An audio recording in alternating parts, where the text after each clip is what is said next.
English میں بولتے ہیں، لیکن آج میری اور میسج ٹی وی کی اسپیشل ریکویسٹ پر اردو میں ہم سے گفتگو کریں گے۔ مفتی صاحب السلام علیکم۔ وعلیکم السلام ورحمۃ اللہ وبرکاتہ۔ مفتی صاحب بہت شکریہ سب سے پہلے وقت دینے کے لیے۔ بارک اللہ فیکم۔ آپ کو لوگ ابھی اردو میں سنیں گے تو خود سے سوچیں گے کہ یہ مفتی صاحب اردو بول رہے ہیں، کون ہیں، کہاں سے ہیں، تو اس سے پہلے کہ لوگ اندازے لگائیں آپ ذرا خود ہی بتا دیں کہ آپ بیسکلی ہیں کہاں سے، بیک گراؤنڈ کیا ہے؟ تو میں زمبابوے سے ہوں، میری پیدائش ہے زمبابوے کی، میری ماں باپ ہے میرے گجرات سے، انڈیا سے، اور ہماری زبان ہے وہ انگلش ہے گھر میں، اور الحمدللہ یہ پہلی دفعہ میں اردو میں کچھ انٹرویو دے رہا ہوں یا پبلک میں بات کر رہا ہوں، تو اللہ آسان کرے۔ میرا سکولنگ جو ہے وہ سب زمبابوے میں تھا، اور پھر میں سعودی عرب گیا تھا،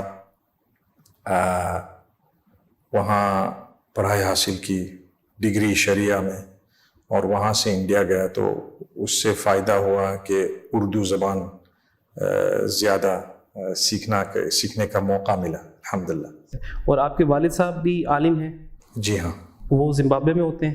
جی ہاں، وہ ماشاءاللہ انہوں نے کافی کام کیا، بہت سارا کام کیا زمبابوے میں، تو وہ مساجد، مدارس اور دین کا کام بہت کام کیا الحمدللہ۔ صحیح۔ اور آپ کتنے بہن بھائی ہیں؟ 9 ماشاء اللہ۔ اور آپ کے جو باقی بھائی ہیں وہ کیا کرتے ہیں؟ ایک 2 عالم ہے، ایک بزنس میں ہے، تو ہمارے یہاں جو بزنس میں ہے وہ جو عالم ہے ان کی مدد کرتے ہیں پیسہ کے۔ صحیح۔ وہ تو آپ نے جو آپ کی عصری تعلیم تھی جس کو ہم کہتے ہیں، وہ آپ نے زمبابوے سے حاصل کی ساری؟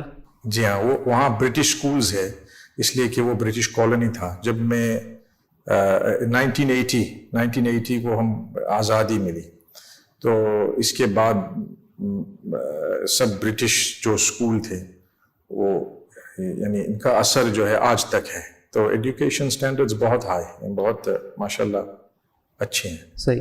تو آپ نے بتایا کہ آپ پھر انڈیا گئے پڑھنے کے لیے، تو انڈیا میں کہاں سے پڑھا؟ وہ ہمارے گاؤں کے قریب ایک جگہ ہے، وہ دارالعلوم ہے، تو وہاں کنتھاریا میں۔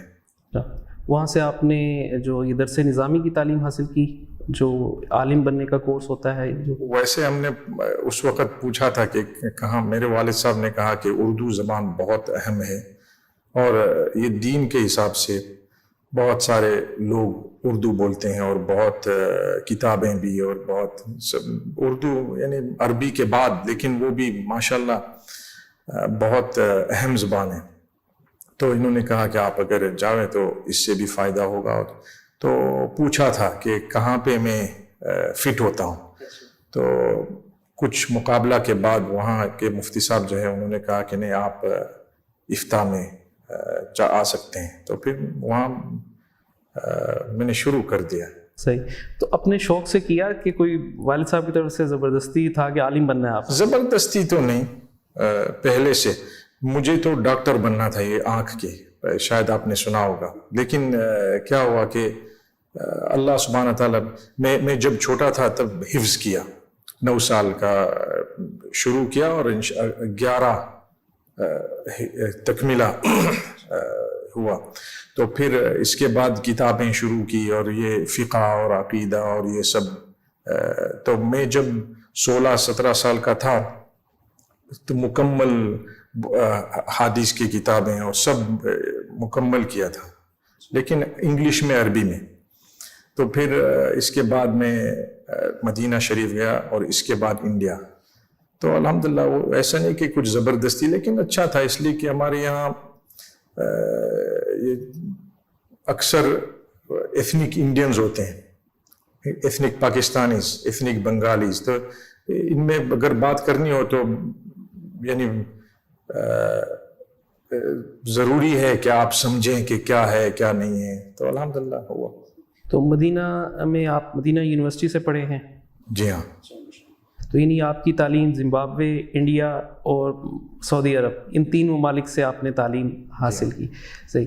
تو تعلیم مکمل کرنے کے بعد اس طرف کیسے آئے، اسپیچز، اور اس طرف کیسے؟ حالانکہ زمبابوے تو ایک ایسا ملک ہے جہاں پہ میرے خیال سے مسلمان بہت ہی کم تعداد میں ہیں، تو زمبابوے جیسے ایک ملک سے ایک ایسا اسکالر جس کو اب دنیا پوری جانتی ہے، یہ سفر کیسے طے کیا؟ تو یہ کیا ہوا تھا، یہ اللہ پاک طرف سے ہے. میں نے پہلی دفعہ یعنی جب میں واپس آیا تو والد صاحب نے کہا کہ آپ یہاں الف با تا بچوں کو پڑھانا اور مسجد میں امامت کرنے، ایک شرط کہ بالکل سیلری مت لینا. یہ دین کا کام جو ہے وہ بلا سیلری. یہ کوئی شرعی مسئلہ نہیں ہے لیکن یہ ذاتی ایک چیز ہے. تو میں نے شروع کیا اور مسجد میں امام تھا، ابھی تک ہے، لیکن ساتھ ساتھ بچوں کو الف با بالکل. اور پھر جمعے کا دن اور بیان کرتے تھے مسجد میں. اور سنڈے کو ہم نے ایک شروع کیا تھا تعلیم عورتیں کے لیے، تفسیر، قرآن کی تفسیر. تو پھر یعنی اللہ سبحانہ تعالیٰ کا پلان کہ وہاں سے ساؤتھ افریقہ میں گیا اور ریڈیو پہ بیانات آئے اور رمضان میں جاتا تھا. تو پھر ریڈیو ٹیلی ویژن میں تو مجھے یاد ہے کہ بہت سارے لوگ کہہ رہے تھے کہ بھئی یہ حرام ہے، یہ فلاں ہے، لیکن میں جانتا ہوں کہ اس کا مسئلہ کیا ہے. اس میں دو قول ہے، جو کہتے ہیں کہ وہ حرام ہے وہ بھی ٹھیک ہے، جو کہتے ہیں کہ وہ جائز ہے اچھے کاموں کے لیے وہ بھی ٹھیک ہے. لیکن ہمارے یہاں تعصب ہوتا ہے، آج تک تعصب یہ ہے کہ بھئی میں صحیح ہوں، میں ہی صحیح ہوں اور سب غلط ہے اور سب گمراہ ہے اور سب جہنم میں جائیں گے فقہی مسئلے میں. تو آج تک ایسا ہے. لیکن میں نے طے کیا تھا کہ جو بھی کہیں ہم ایک اللہ کے لیے کر رہے ہیں. اور میں دیکھتا ہوں کہ نوجوان اور یہ سب ٹی وی دیکھتے ہیں، تو میں ٹی وی نہیں دیکھتا ہوں، میں اس پہ آتا ہوں. اس دونوں میں بہت زیادہ فرق ہے. میں کبھی ٹی وی کے سامنے بیٹھ کر کے کچھ موویز میں نہیں دیکھتا ہوں، لیکن یہ میں آ رہا ہوں کسی اچھی چیز کہنے کے لیے اور رغبت پیدا کرنے کے لیے. اور ہمارے بچے ہیں، سب امت کے بچے ہیں اور ہیومینٹی ہے یعنی انسانیت ہے. تو شروع کیا اور الحمدللہ اس سے مجھے یاد ہے کہ فیس بک جب شروع ہوا تھا نا، میں نے ایک بیان میں کہا تھا کہ یہ بالکل حرام ہے اور اس میں ہم کو یعنی ساتھ نہیں دینا. اور یہ کیوں؟ اس لیے کہ نبی صلی اللہ علیہ وسلم کے بارے میں کچھ کارٹونز یا کچھ تھا پہلے 2005 میں. تو ہم واقعی یعنی ہم عاشقان رسول بالکل ہم نے کہہ دیا کہ بھئی یہ جائز نہیں ہے اور ہم کو جانا بھی نہیں. پھر کسی آدمی میرے پاس آیا جمعہ کے بعد، آپ نے تو بیان میں یہ کیا اور ایسی چیز بتائی، لیکن آپ کے تو 5 پروفائلز ہے فیس بک میں. میں نے کہا کیسے؟ تو انہوں نے مجھے بتایا کہ دیکھو یہ اس وقت تو فون پہ نہیں تھا، یہ لیپ ٹاپ پہ پی سی. تو میں گیا ان کے گھر پہ، میں نے دیکھا یار یہ تو فراڈ ہے. تو ہم نے شروع کیا اس کو بند کرنے کی. تو 1 ملا، 2، 3، 4، لیکن 5واں تو نہیں ملا. بعد میں کوئی بچہ نکلا تو کہا کہ بھائی میں چاہتا ہوں کہ اس کو نہیں بند کرو، آپ یہ لیں، میں پاسورڈ آپ کو دوں اور آپ شروع کریں. بچہ 12 سال کا. اچھا. تو میں نے کہا چلو ٹھیک ہے مجھے دے دو پاسورڈ. تو پاسورڈ دے دیا تو میں نے اس کو کک آؤٹ کیا فوراً اور سب ڈیلیٹ کر کے میں نے کہا دیکھیں گے. تو پھر میں نے مشورہ کیا. تو اس کے بعد میں نے شروع کیا کہ روزانہ کچھ نہ کچھ قرآن اور حدیث کی بات ہم کریں، 1-2 بات. اور 4-5 ہزار تھے اس وقت فینز. تو کیا ہوا کہ میں نے دیکھا کہ لوگ اعتراض کر رہے ہیں، مسلمان قرآن شریف کی آیت کے اوپر اعتراض کر رہے ہیں یا کہتے ہیں آئی ڈونٹ اگری یا یہ. تو ہمارے والد صاحب نے کہا کہ دیکھو یہ انکار کرتے ہیں یا تو اعتراض ایک آیت پر، وہ تو کفر ہے. تو بہتر ہے کہ آپ آیت لکھنے سے آپ جو مطلب ہے، جو میننگ ہے، جو میسج ہے وہ لکھ لیں، تاکہ اگر وہ اعتراض کریں تو آپ کے الفاظ پہ اعتراض کر رہے ہیں، صحیح، قرآن پہ نہیں. تو اس سے ان کا فائدہ ہوگا اور دین کو بھی. تو پھر میں نے شروع کیا. میں نے کہا چلو ہم آیت اس وجہ سے, ایسا نہیں ہے کہ ہم کو نہیں لکھنا ہے, لکھنا تو ہے, لیکن کوئی ایک مصلحت کے اعتبار سے ہم یہ مطلب لکھیں گے یا کچھ میسج لکھیں گے جو قرآن شریف کی روشنی میں ہو. تو شروع کیا تو ماشاءاللہ بہت بہت فائدہ ہو. اور میں نے دیکھا کہ مسلم, نان مسلم, اور یہی میں جب چھوٹا تھا تب ہمارے اسکولز جو تھے وہ کرسچن اسکولز تھے ہمارے یہاں, اور بہت پرائیویٹ اسکول بہت بہترین آج تک ہے. تو ہم تو ساتھ میں اسکول گئے اور سب, میں جانتا ہوں کہ یہ لوگ کیسے ہیں, اور اکثر لوگ بہت اچھے ہوتے ہیں, لیکن جہالت کی وجہ سے وہ یوں سمجھتے ہیں کہ ہم دہشت گرد ہیں یا ہم کوئی یہ ہے. تو اس یعنی بہت ضروری ہے کہ ہم ان کو بات بتائیں کہ نہیں, ہم مسلمان بھی ہیں اور ہم بھی اچھی باتیں کرتے ہیں, اور ہم مانتے ہیں انسانیت میں, اور ہم مانتے ہیں کہ یعنی اچھا کام کرنا. تو آج تک وہ چل رہا, اور میں نے کبھی بھی ٹرن نہیں کیا سیاست میں. میں فالو تو کرتا ہوں کبھی کبھی, اور میں جانتا ہوں میرے پرسنل ویوز بھی ہے, لیکن وہ پبلک کے لیے نہیں. صحیح, بالکل. مان لو کہ میں ابھی پاکستان آیا, ماشاءاللہ بہت گرما گرمی چل رہی ہے, میں نے خاموشی سے کام کیا. میں نے کہا کہ بھائی پالیٹکس میں ایک بھی لفظ بھی ہم کو نہیں بولنا, اس لیے کہ ہمارا کام نہیں ہے. when you lose focus, جب فوکس آدمی جو ہوتا ہے نا تب یعنی کام ہو سکتا ہے, لیکن فوکس جب ہٹتا ہے نا تو کام ختم. اور وہ سب اب تک کی دعوت اور اس کے کام کے سلسلے میں دنیا کے تقریباً کتنے ممالک میں جا چکے ہیں, کچھ یاد ہے؟ پتہ نہیں, یاد یعنی اتنے زیادہ ملک ہیں, ابھی آپ کو یاد نہیں ہے کہ کتنے ملکوں میں؟ تو اتنے زیادہ نہیں ہے, لیکن میں اکثر تھرڈ ورلڈ کنٹریز میں جاتا ہوں زیادہ. ایسا نہیں ہے کہ نہیں جاتا ہوں, لیکن اکثر جو مان لو کہ افریقہ میں, اس لیے کہ کون جاتا ہے. ایسے ہی ہے, بالکل ایسے ہی. نائجیریا, وہ سیرالیون, گامبیا, ایسے ملکوں میں جاتا ہوں. تو آپ کی آڈینس جو ہے, جو سننے کے لیے لوگ آتے ہیں, وہ زیادہ تر مسلمان بھی ہوتے ہیں یا نان مسلم بھی ہوتے ہیں, اور وہ اسلام بھی ایکسیپٹ کرتے ہیں کہ لوگوں میں ہے اس چیز کی طلب اسلام کی؟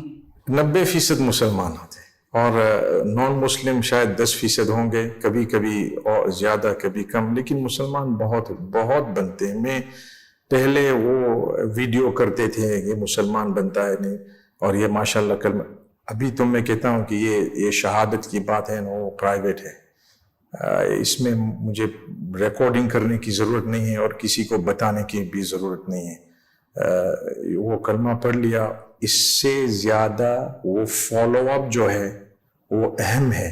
کیوں؟ اس لیے کہ بعض لوگ بلا فالو اپ چھوڑ دیتے ہیں.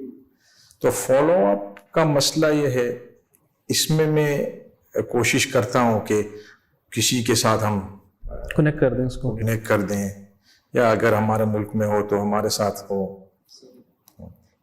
اور کتنی زبانیں بول لیتے ہیں؟ ابھی آپ اردو بول رہے ہیں, انگلش میں آپ لیکچر دیتے ہیں, اس کے علاوہ کتنی زبانیں آتی ہیں؟ شاید 8 لینگویجز, لیکن English, Arabic, French, Gujarati, Hindi. ویسے وہ ہمارے زمبابوے میں شونا ہے, وہ شونا بھی میں. ابھی پچھلے دنوں ایک دم سے اخباروں میں, نیوز پیپرز میں, سوشل میڈیا میں, ہر جگہ آپ آئے کہ جی ورلڈ فیمس مفتی اسماعیل میں پاکستان آ گئے. تو لوگ, بہت سارے لوگ جانتے بھی ہیں, فالو بھی کرتے ہیں, میرے جیسے بھی, وہ جو حیران ہوئے کہ مفتی میں, اور ایک دم سے پتہ چلا واپس چلے گئے. تو پاکستان کیسے آئے, اتنی جلدی واپس کیوں چلے گئے, اور کیسا لگا پاکستان آ کے؟ چلو میں شروع کروں, کیسا لگا پاکستان. بہت بہت اچھے لوگ ہیں, بہت اچھی جگہ ہے, بہت مبارک جگہ ہے, اور میں دل سے دعا کرتا ہوں کہ اللہ پاک حفاظت کرے اور انشاءاللہ ترقی عطا فرمائے. بہت اچھے لوگ, دیندار لوگ, جذباتی لوگ, بہت کرم والے لوگ. تو پہلی دفعہ ہے صحیح, لیکن میں صرف ایک انسانی اعتبار سے جب ہم نے دیکھا کہ کیا ہوا ہے پاکستان میں, تو میں نے کہا کہ نہیں, ہم کو کچھ کرنا پڑا. یہ امت کے لوگ ہیں, یہ ہمارے لوگ ہیں, سب ہم بھائی بھائی ہیں. اختلاف آپس میں ہو سکتا ہے, لیکن اس میں کوئی ہے یہ نہیں ہے. اصل یہ ہم امت محمدیہ ہے, جیسے میں نے کہا. تو یعنی آپ فلڈ ریلیف کی بات کر رہے ہیں؟ جی, فلڈ ریلیف. یہ فلڈ جو ہے وہ دیکھ کر میں رونے لگا. کوئی نہیں دیکھ سکتا ہے. پھر میں نے کہا مجھے دیکھنا نہیں ہے, مجھے کچھ کرنا ہے, دیکھنا نہیں, وہاں پہنچنا ہے. تو میں کئی سال سے عبداللہ ایڈ کے ساتھ میں ایمبیسڈر ہوں, یعنی گڈ ول ایمبیسڈر, اور یہ بیداری پیدا کرنے کے لیے لوگ, اور میں ٹرسٹ بھی کرتا ہوں یہ کام اچھی طریقے سے کر رہے ہیں, اور میں جاتا ہوں ان کے ساتھ. تو میں نے کہا چلو ہم پاکستان, تو شروع تو کام کر دیا دوسرے دن, سیلاب ہوا نا, دوسرے دن سے ہم نے کام آن دا گراؤنڈ شروع کر دیا. لیکن 3-4 ہفتے کے بعد ہم بھی خود پہنچ گئے. تو میں نے کہا کہ یہ جو نیت ہے وہ صاف رہنی چاہیے. اگر میں نے کہا ہم بیان کریں گے, یہ کریں گے, بھائی یہ کس نیت سے آئے؟ بھائی میں ایک نیت سے آیا ہوں اور ایک نیت سے. میں آپ کو ایک چیز بتاؤں, میں جب بھی کہاں بھی جاتا ہوں, شاپنگ کے لیے نہیں, سائٹ سینگ کے لیے نہیں, کچھ بھی نہیں, جو کام کے لیے میں آیا ہوں وہی کام کر کے میں نکل جاتا فوراً 5 منٹ بھی زیادہ نہیں. کتنی دفعہ ایسا ہوا کہ کچھ بیان ہو, سب کچھ ہو, وہاں سے فوراً ایئرپورٹ میں جاتا ہوں. اس لیے کہ یہ میری عادت ہے کہ بھئی مان لو میں سری لنکا کتنی دفعہ گیا ہوں, کبھی بھی میں نے سائٹ سینگ کے لیے میں نہیں گیا ہوں, شاپنگ کے لیے میں نہیں گیا ہوں. کیوں؟ اس لیے بھئی یہ تو سب یوٹیوب پہ دیکھتے ہیں, اور ہمارے یہاں کیا ہے وہ. ہاں ابھی میں دبئی میں ہوں تو ہو سکتا ہے میں شاپس میں گیا ہوں, کچھ میری چیز کچھ خریدنی ہو, کچھ یہ ضرورت ہے یہ, اور لیکن جب کسی جگہ کسی نیت سے جائیں تو ایسا ہی جب میں پاکستان آیا تو اسی نیت سے, اور میں نے پہلے سے طے کیا تھا کہ ہم کچھ نہیں بولیں گے, باہر نکل کے پھر ہم بتائیں گے کہ یہ ہے وہ ہے. اور اصل تو دنیا کو بتانا ہے کہ بھئی یہ ایک ضرورت ہے, یہ لوگ ابھی سیلاب میں بہت افیکٹڈ ہیں, تو ہم کو مدد کرنی چاہیے, وہ اصل ہے. تو وہ تو ہو سکتا ہے بعد میں, ورنہ تو میں بتاتا بھی نہیں کہ بھئی میں گیا آیا. اس لیے کہ ہم کبھی کبھی جاتے ہیں افریقہ میں, بعض چند ملکوں میں مدد کرنے, کوئی جانتا نہیں کہ ہم گئے, وہ جانتے ہیں, ہم جانتے ہیں, اللہ جانتا ہے بس. لیکن یہ تو ایک بیداری, اس لیے کہ ہسٹورک, یعنی سم تھنگ ویری ہسٹورک, یعنی بہت میں نے کبھی زندگی میں ایسے سیلاب نہیں دیکھا, صرف پاکستان میں, پوری دنیا میں.